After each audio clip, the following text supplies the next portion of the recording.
कल मैंने सिंध में दारुल इस्लाम की स्थापना पर चर्चा आरंभ की थी। अब यहाँ ये समझना है कि दारुल इस्लाम किस तरह की अवस्था को कहा जाता है। तो सीधे अर्थ में हम देखें तो दारुल इस्लाम का मतलब हुआ इस्लामी राज्य, थियोक्रेटिक इस्लामिक स्टेट, धर्म राज्य।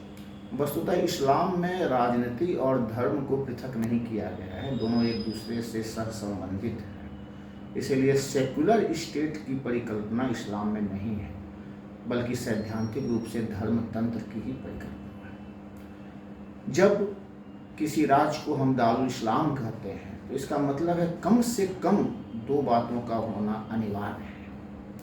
एक तो सर्वोच्च केंद्रीय सत्ता मुसलमानों के पास हो, या यूँ कहें संप्रभुता जो है वह मुसलमानों के पास हो, और दूसरा जहाँ शरीयत ही संविधान हो या शरीयत के आधार पर शासन चला है। कम से कम दो चीज़ें। इसका मतलब ये नहीं कि बस एक दो चीज़ें, इसके अलावा और भी कई बातें हो सकती हैं। दारुल इस्लाम का कॉन्सेप्ट जो है वो एक तरह से विश्वव्यापी है, क्योंकि इस्लाम में कोई एक पार्टिकुलर नेशन की धारणा नहीं है। जहाँ जहाँ भी मुसलमानों की सत्ता होगी, जहाँ जहाँ भी शरीयत के आधार पर नियम चलेंगे, कानून चलेंगे, वे सभी दारुल इस्लाम हैं और इन सभी का संबद्ध खिलाफत से है, जिसका मालिक खलीफा होता था। यहाँ खलीफा पद को समझना भी जरूरी है। पैगंबर मोहम्मद साहब की मृत्यु के बाद जो व्यवस्था विकसित हुई उसमें तमाम मुसलमानों का एक इमाम या नेता ये धारणा कर रहे हैं और वही खलीफा कहलाए, जिसका मतलब हुआ कि एक खलीफा, जो व्यक्ति खलीफा बनते थे वे धर्म गुरु भी थे सभी मुसलमानों के, और साथ में समस्त मुस्लिम क्षेत्र जो थे, दारुल इस्लाम जो थे, उसके वो राजनीतिक प्रधान भी थे। यानी खलीफा, राजनीतिक प्रधान और धर्म गुरु दोनों थे। तो अलग अलग नेशन का कॉन्सेप्ट नहीं उभरा, बल्कि पूरा खिलाफत की धारणा। यानी जहाँ जहाँ दारुल इस्लाम बनते जाएंगे वो स्वयं खिलाफत के क्षेत्र के अंतर्गत माने जाएंगे, ये धारणा विकसित हुई थी। और इस प्रकार सिंध जो भारत में पहला दारुल इस्लाम बना वो खिलाफत का हो गया। सिंध में निश्चित रूप से है, मेरे एक मित्र ने आज मुझे कहा कि कई कारणों से सिंध पर अरबों का आक्रमण हुआ। बात सही है।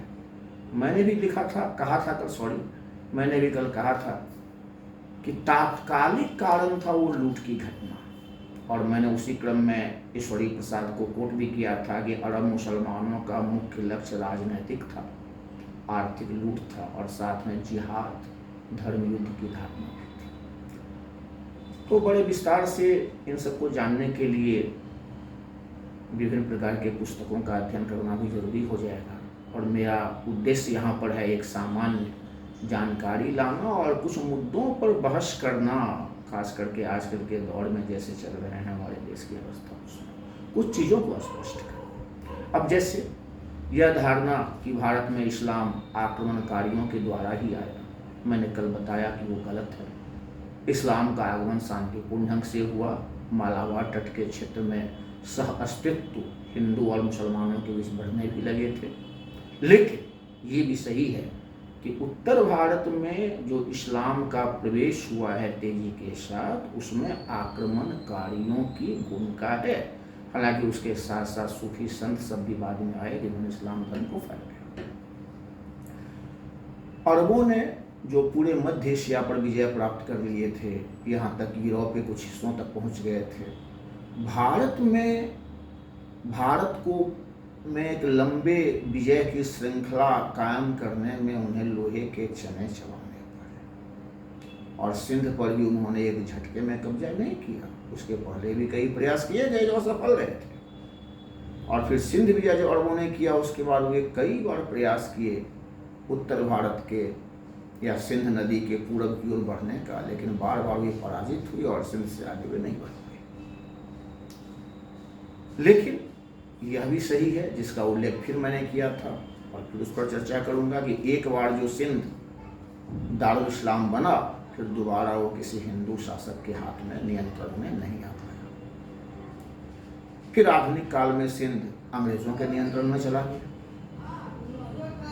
और जब देश का बंटवारा हुआ तो सिंध पाकिस्तान का हिस्सा रह गया। एक बार सिंध से जो हिंदुओं का शासन खत्म हुआ राजा दाहिर के बाद, फिर दोबारा वो हिंदू देश, हिंदू प्रांत नहीं रह सका। तो ये सब मुद्दे हैं जिस पर विचार विमर्श होना चाहिए कि ऐसा क्यों, जबकि ऐसी बात तो नहीं थी कि उस समय के राजपूत राज्य सब कमज़ोर थे, उस समय के हिंदू राज्य सब कमज़ोर थे। जैसे मैंने अभी बताया, कल भी बताया कि प्रतिहारों ने, राजपूतों ने रोक दिया अरबों के विस्तार को, जो बहुत तेज़ी से आगे बढ़ रहे थे, इन लोगों ने रोक दिया।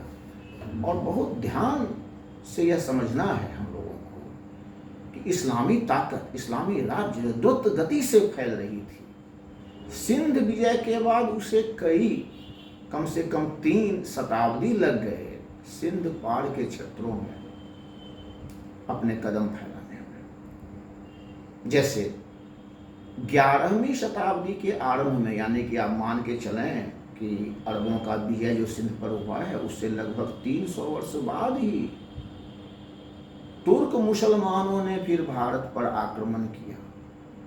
उसके पहले तक इन 300 वर्षों में सिंध के अलावा एक भी हिस्सा तुर्क मुसलमानों या अरब मुसलमानों के नियंत्रण में नहीं आया था।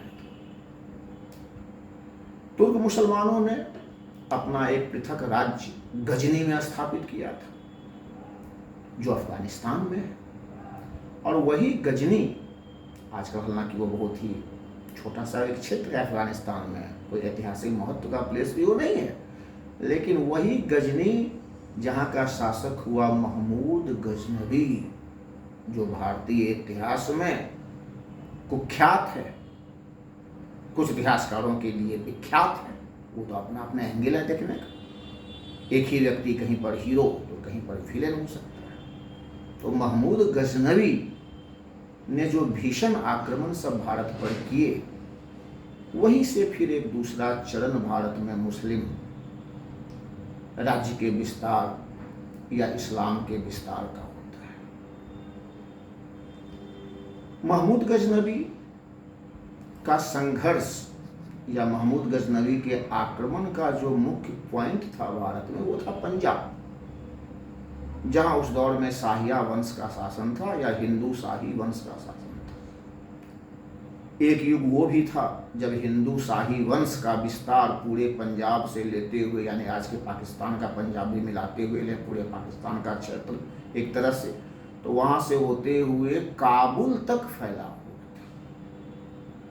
लेकिन धीरे धीरे जब तुर्कों का उत्थान गजनी में होता है, तो हिंदू शाही राज्य की सीमा गजनी के सुल्तान, गजनी के शासक की सीमा से टकराने लगी और निरंतर झड़प होने लगे, जिसमें कभी हिंदू शासक जीतते तो कभी तुर्क, लेकिन ज़्यादा पलड़ा भारी तुर्कों का पड़ा। और सुबुक्तगीन ने, गजनी का एक शासक सुबुक्तगीन ने हिंदू शाही राज को अफगानिस्तान के क्षेत्र से समाप्त कर दिया, और ये शाहिया वंश सिर्फ पंजाब तक सीमित रह गया। सुबुक्तगीन के बाद ही महमूद गजनवी, जिसे विरासत में ही शाहिया वंश के साथ संघर्ष मिला था, वो तो एक कारण था ही, लेकिन मुख्यतः आर्थिक लाभ के लिए, भारत की लूट के लिए महमूद गजनवी ने भारत पर कई बार आक्रमण किए। कुछ विद्वान बताते हैं कि उसने कुल मिलाकर के 1000 ईस्वी से लेकर 1027 ईस्वी तक लगभग 17 बार भारत पर आक्रमण किया, जिसमें सिर्फ एक आक्रमण में वो विफल रहा, और वो था कश्मीर पर उसका अभियान। इसके अलावा उसके सभी अभियान सफल हुए, और पंजाब को तो उसने पूरी तरह रौंद ही दिया।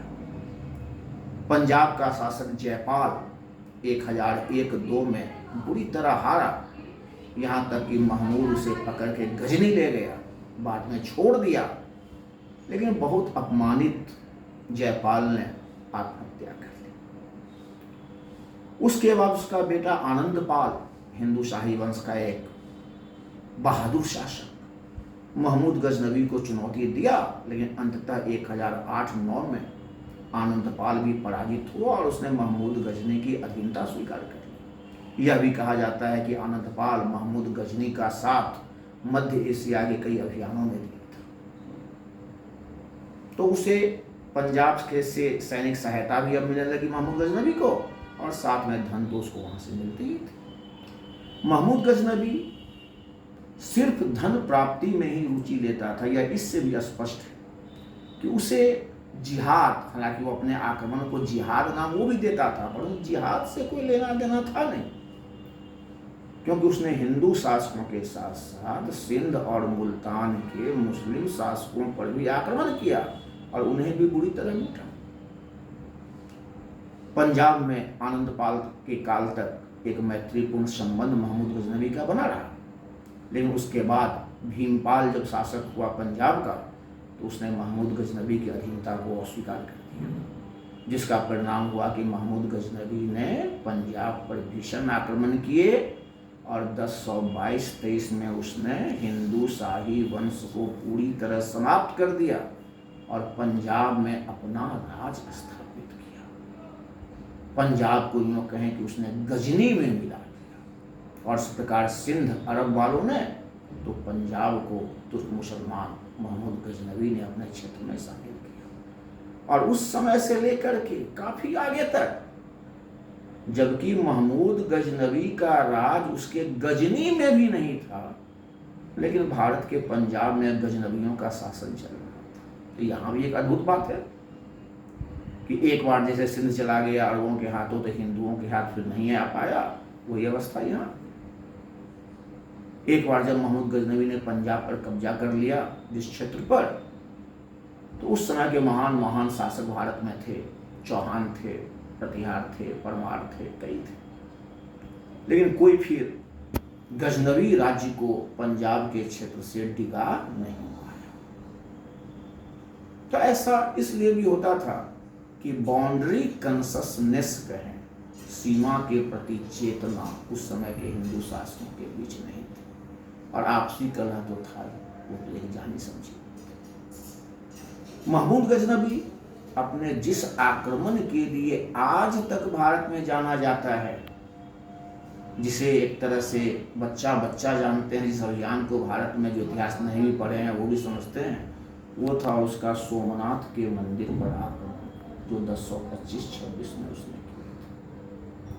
और ये सोमनाथ मंदिर पर उसका आक्रमण जो था वो एक तरह से गाथा बन गया, क्योंकि उसके बाद सोमनाथ मंदिर कई मुस्लिम शासकों ने लूटे, तबाह किए, लेकिन महमूद ने जो आक्रमण किया सोमनाथ मंदिर पर, तो उसका मुख्य पर्पस, मुख्य उद्देश्य उस मंदिर में जो बड़ी मात्रा में सोना, चांदी, हीरे, जवाहरात, कीमती पत्थर सब थे, उसे लूटना था, और ये आसानी से मिल नहीं सकता था, इसलिए मंदिर को तोड़ना था। हालांकि मंदिर तोड़ने को भी फिर उसके इतिहासकारों ने जिहाद के रूप में दिखाया, लेकिन वास्तविकता क्रिया वो नहीं थी। उसने मंदिर को तोड़ा, नष्ट किया, वहाँ से शिवलिंग समेत जो भारी चकमक पत्थर का था, बड़ी मात्रा में सोना, चांदी, हीरे, जवाहरात से उठाया और फिर उसे अपने देश की ओर ले गया। हालांकि रास्ते में जाटों ने उसका प्रतिरोध किया और बहुत से लूट के माल जाटों ने ले ली, जिसके कारण महमूद गजनवी बहुत कुपित हुआ और 1027 में वो फिर भारत आया। लेकिन इस बार वो लूटने नहीं, बल्कि जाटों की हत्या करने और बड़े पैमाने पर उसने जाटों का नरसंहार किया। 1030 में महमूद गजनवी की मृत्यु हो गई। महमूद गजनवी का उद्देश्य भारत में दारुल इस्लाम की स्थापना करना नहीं था, वो संयोग से हो गया पंजाब में। इस प्रकार अरब आक्रमण से अगर हम तुलना करें तुर्क आक्रमण के प्रथम चरण का, तो स्पष्ट भिन्नता है। जहां अरब मुसलमानों का उद्देश्य राजनीतिक विस्तार था, जैसा कि हमने देखा कि दूसरे खलीफा, तीसरे खलीफा के काल से ही सिंध पर ध्यान दिया जा रहा था, तो महज लूट नहीं था उन लोगों का पर्पस। वे चाहते थे पूर्व में भारत में अपना राज स्थापित करना, उन्होंने किया, और इसीलिए उन्होंने सुव्यवस्था पर, सुशासन पर बहुत ध्यान दिया। शुरुआत में अरबों ने जो लूटपाट मचाई, लेकिन बाद में उन्होंने शांति, सुशासन की स्थापना उस क्षेत्र में की। लेकिन इसके विपरीत हम देखें तो महमूद गजनवी या तुर्क आक्रमण का जो पहला चरण है ये पूरी तरह लूटपाट पर केंद्रित रहा और संयोगवश पंजाब में तुर्क राज्य का स्थापना हो गया। धन्यवाद।